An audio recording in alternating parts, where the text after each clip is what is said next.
there is some basic equipment. Again, when you go camping, it does not have to be an expensive affair. It can be some low-cost stuff that you already probably have at home.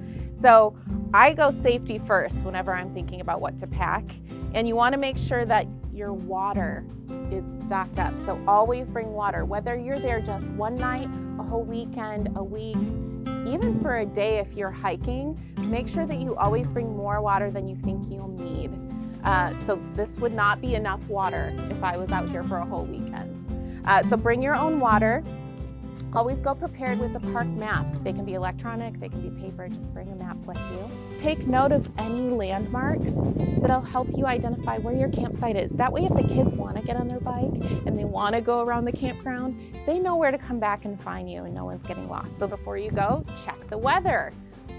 But keep this in your car. A camping tarp is always really helpful, so you can put this on the ground to insulate your bottom of your tent and protect it from getting wet if there's rain. If you have really heavy rain from above, you can also tent this over your tent. So a tarp is a really helpful multi-use piece of gear. If you're in a sunny area and it's really hot and you need an extra place and you didn't bring your pop-up tent, you can mount up this tarp. So this is a very helpful piece of gear. You also want to think about multiple ways to cook your meal in case one of those ways fails.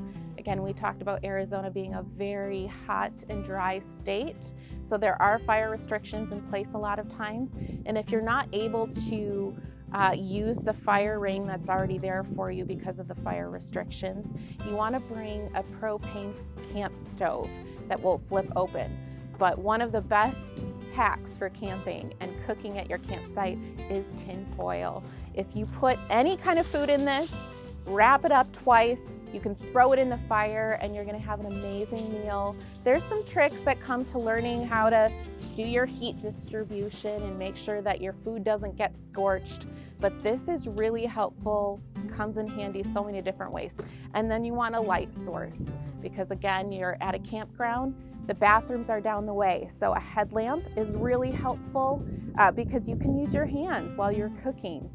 But also a big flashlight, that can be really helpful for the family. Keep it at the campground.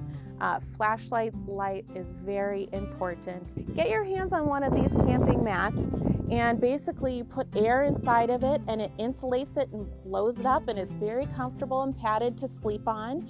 But this will help you stay comfortable if you're on the ground. Again, you can bring an air mattress. There's no problem with that. Make sure that you have, if you're not at a site that has electrical hookups, make sure that you bring a battery-powered air pump or that it has an internal air pump for your air mattress. And then of course, make sure that you're geared up for the rest of your day. Bring your hat, bring sunscreen, and also make sure that you go prepared. Lots of layers. Make sure you're clothed properly. So even in Arizona, sometimes we joke that we get 4 seasons in a day. You want to be able to shed the layers as it gets hot, put them back on to stay comfortable, and everybody's going to have a really great time because they're happy to be outside.